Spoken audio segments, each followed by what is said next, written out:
You know, his partner in organizing was the young woman there on the right. Her name was Caroline Decker. She was just 22 in 1935 when she went on trial. And Caroline Decker was the child of radical Jewish immigrants. She was born in Georgia in the American South.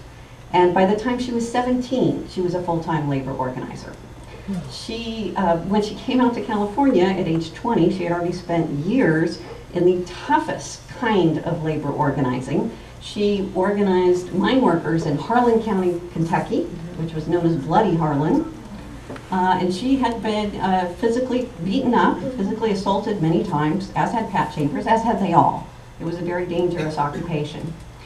She was small, she was 5'2", blonde, blue-eyed, very pretty, said to have a dazzling smile. And she was very well-spoken and a great public speaker, and was often called upon by the party to give its public speeches at big events like the May Day celebrations. And Caroline Decker was also known for wearing chic clothing all the time, not what you would expect for a farm worker organizer, just sort of more Lana Turner than Mother Jones. But she was very well liked and respected by the farm workers. And she was actually the executive secretary of the Cannery and Agricultural Workers Union. She was the head of it in California, which was unusual for a woman at the time to have a high position like this in a union. But the Communist Party offered a lot of opportunities for women, leadership opportunities, which is what attracted a lot of these activist women to the party.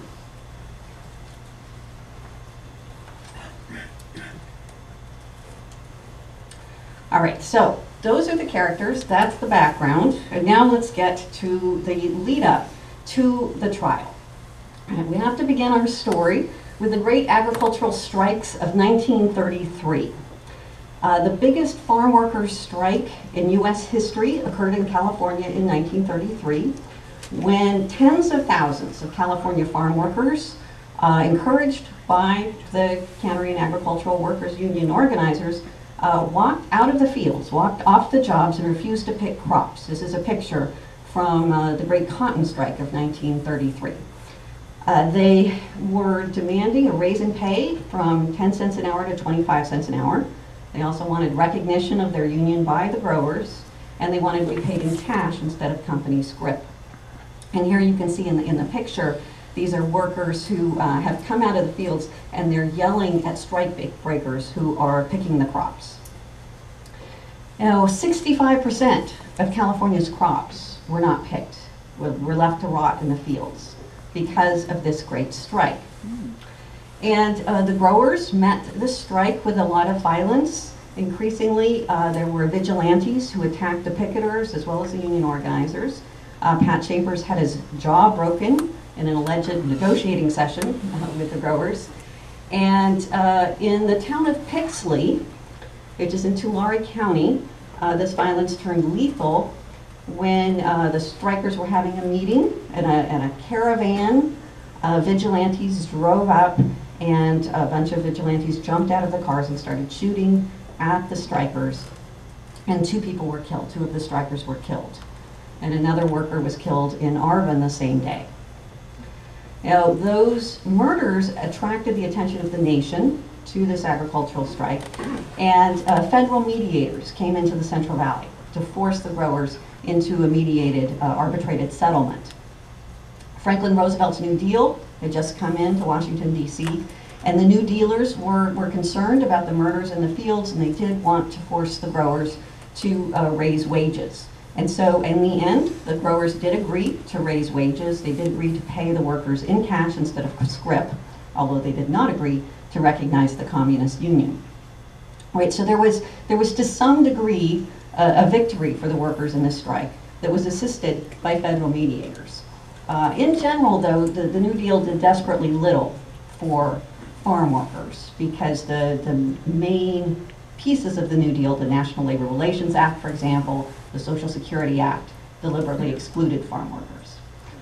Nevertheless, the New Deal did give the workers a lot of hope and higher expectations, so that then there was an increased wave of strikes, more militancy leading in from 1933 into 1934.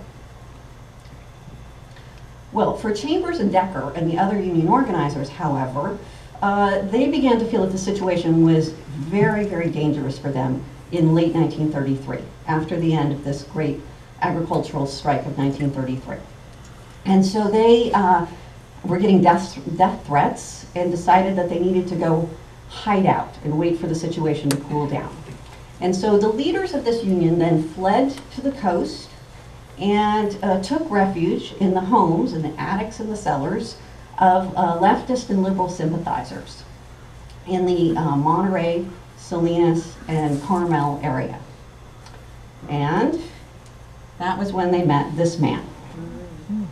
John Steinbeck was just beginning his literary career at that time. He had written one novel that had sold well, that was Tortilla Flat, a comic novel. And Steinbeck desperately wanted to write something serious, something that would really put him on the literary map. And so when he met these union leaders who were hiding out, these communists who were hiding out in the homes of his friends, he decided to start interviewing them, taking notes, and then turning their stories into a novel.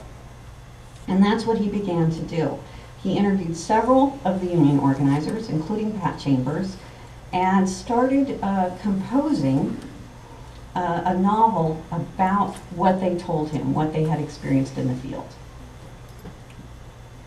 Well, as Steinbeck was writing this novel, the union organizers themselves, in the spring of 1934, decided it was safe to reemerge, so they came out of hiding and converged on Sacramento.